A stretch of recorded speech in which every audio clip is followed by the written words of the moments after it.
Hello दोस्तों, कैसे हैं आप। मैं राम कुमार यादव अपने YouTube चैनल आसवी मंत्रा में आपका बहुत बहुत स्वागत करता हूँ।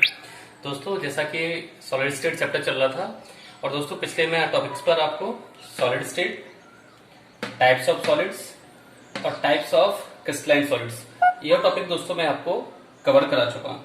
दोस्तों, इससे रिलेटेड यदि आपको कोई क्वेरी है, क्वेश्चंस है, तो मेरे पुराने वीडियोस देखिए। और दोस्तों, नए जो टॉपिक्स हैं इनको पढ़ने के लिए भी आपको ये सब चीजें पहले से समझ में आनी चाहिए। दोस्तों, इन सब से रिलेटेड यदि आपकी कोई क्वेरी क्वेश्चंस है तो आप मेरे पुराने वीडियोस जरूर देखिए। दोस्तों, आज दोस्तों स्टार्ट करते हैं हम क्रिस्टल लैटिस। हाँ दोस्तों, क्या क्रिस्टल लैटिस, हिंदी में कहेंगे इसे क्रिस्टल जालक। क्रिस्टल जालक या दोस्तों इसे त्रिविम जालक भी कह सकते हैं। क्या कह सकते हैं दोस्तों? त्रिविम जालक। तो दोस्तों, क्रिस्टल जालक क्या होता है या त्रिविम जालक क्या होता है, इसको आप इस तरह से समझिए कि कोई भी हमारा जो क्रिस्टल है वो इस तरह से पर्टिकुलरली एक ज्योमेट्रिकल शेप में है, एक फिक्स ज्योमेट्रिकल शेप में है। तो दोस्तों, अगर इसके थ्री डायमेंशनल स्ट्रक्चर लिया जाए, जिस तरह से रेगुलरली इसके जो कॉन्स्टिट्यूंट पार्टिकल्स हैं वो एटम्स हों, आइंस हों और मॉलिक्यूल्स हों, वो एक थ्री डायमेंशनल वे में जिस तरीके से अरेंज रहते हैं, जिस तरीके से व्यवस्थित रहते हैं, जिस तरीके से एक दूसरे से जुड़े हुए रहते हैं, वही क्या कहलाता है दोस्तों? उसका क्रिस्टल लैटिस कहलाता है या क्रिस्टल जालक कहलाता है। सो दोस्तों, थ्री डायमेंशनल स्ट्रक्चर ऑफ और एरे ऑफ पॉइंट्स। यहाँ दोस्तों पॉइंट्स जो है हमारे वो आपके क्या है? कॉन्स्टिट्यूंट पार्टिकल्स माने जा सकते हैं। जस्ट लाइक आपके आइंस हैं या मॉलिक्यूल्स हैं या एटम्स हैं, ये सभी क्या कहलाएंगे? पॉइंट्स कहलाएंगे किसी भी क्रिस्टल स्ट्रक्चर्स में। तो इस तरीके से कोई भी हमारा जो क्रिस्टल है उसका जो थ्री डायमेंशनल स्ट्रक्चर्स है या जो पॉइंट्स का एरेज है, ये क्या कहलाता है दोस्तों? उसका क्रिस्टल लैटिस कहलाता है या उसका क्रिस्टल जालक कहलाता है। जस्ट लाइक दोस्तों, मैंने यहाँ पर एक क्यूबिक सॉलिड्स के लिए एक डायग्राम बनाया हुआ है जो एक इसकी स्मॉलेस्ट यूनिट है। दोस्तों, ये एक स्मॉलेस्ट यूनिट है और इसी के रिपीटेशन से इसके ऊपर भी एक हम इसी तरह का ऐड कर दें, एक इसके साइड में भी एक ऐड कर दें, इसके एक साइड में भी ऐड कर दें, एक साइड में ऐड कर दें, तो पूरा जो हमारा क्रिस्टलाइन सॉलिड है उसका एक स्ट्रक्चर डेवलप हो जाएगा। तो इस तरह से दोस्तों, कोई भी हमारा जो क्रिस्टलाइन सॉलिड है उसका जो थ्री डायमेंशनल स्ट्रक्चर्स होगा वो उसका क्या कहलाएगा?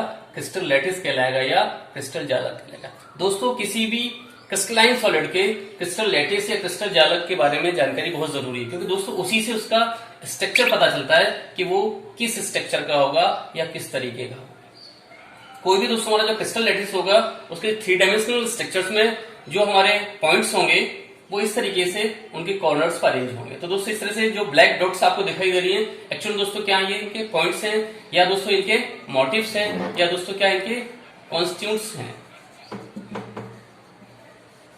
तो दोस्तों, ये जो पॉइंट्स हैं ये इनके कॉन्स्टिट्यूंट्स हैं। इन्हें आप आयंस भी मान सकते हैं, आप इन्हें मॉलिक्यूल्स भी मान सकते हैं और आप इन्हें एटम्स भी मान सकते हैं। जिस तरह का दोस्तों क्रिस्टलाइन सॉलिड है, क्योंकि मैं आपको टाइप्स पहले बता चुका हूं, तो अलग अलग क्रिस्टलाइन सॉलिड्स में जो हमारे कॉन्स्टिट्यूंट पार्टिकल्स हैं वो अलग अलग हो सकते हैं। आयंस भी हो सकते हैं, ये एटम्स भी हो सकते हैं और मॉलिक्यूल्स भी हो सकते हैं। तो जो भी दोस्तों कॉन्स्टिट्यूंट पार्टिकल्स हैं वो इस तरह से इनके कॉर्नर्स पर अरेंज होंगे और दोस्तों इनको क्या कहेंगे? इनके मोटिव्स कहेंगे या पॉइंट्स कहेंगे या इनके कॉन्स्टिट्यूंट्स पार्टिकल्स कहेंगे। तो इस तरह से दोस्तों ये कॉन्स्टिट्यूंट पार्टिकल्स हैं वो अरेंज रहते हैं।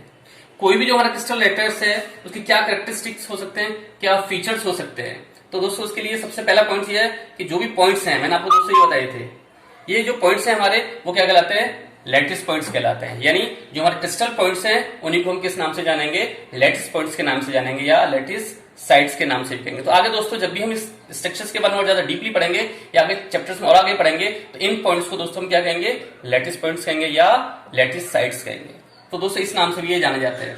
जो भी इनके पॉइंट्स हैं वो कॉन्स्टिट्यूंट पार्टिकल्स को रिप्रेजेंट करते हैं। वो चाहे आपका एटम हो सकता है, चाहे आयन हो सकता है, चाहे मॉलिक्यूल्स हो सकता है। तो मैं आपको पहले ही बता चुका हूं, जो भी हमारे पॉइंट्स हैं इनको हम इनके कॉन्स्टिट्यूंट पार्टिकल्स मानते हैं। वो अलग अलग पार्टिकल्स में, अगर आपका कोवलेंट सॉलिड्स हैं तो वहां एटम्स हो सकते हैं, आपका अगर आयनिक सॉलिड है तो वहां आयन्स हो सकते हैं, मॉलिक्यूलर सॉलिड्स है तो वहां मॉलिक्यूल्स हो सकते हैं। तो इस तरह से दोस्तों जो भी पॉइंट्स होंगे उन्हें हम इनके कॉन्स्टिट्यूंट्स पार्टिकल्स मानेंगे। और नेक्स्ट पॉइंट है दोस्तों, जो हमारे लैटिस पॉइंट्स हैं वो एक दूसरे से एक स्ट्रेट लाइन में ज्वाइन रहते हैं।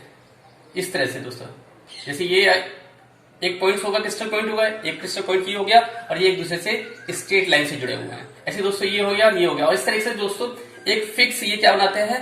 ज्योमेट्री बनाते हैं। तो इस तरह से जो भी दोस्तों क्रिस्टल पॉइंट्स होते हैं या क्रिस्टल एरेज होते हैं या दोस्तों मोटिव्स होते हैं वो एक स्ट्रेट लाइन के द्वारा एक फिक्स शेप में डिजाइन रहते हैं जिससे कि उसकी फिक्स ज्योमेट्रिकल शेप डेवलप होती है। तो इस तरह से दोस्तों ये था क्रिस्टल लैटिस और ये थे इसके कुछ फीचर्स या कैरेक्टरिस्टिक्स।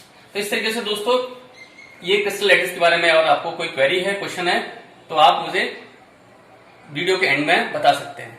पॉज करो।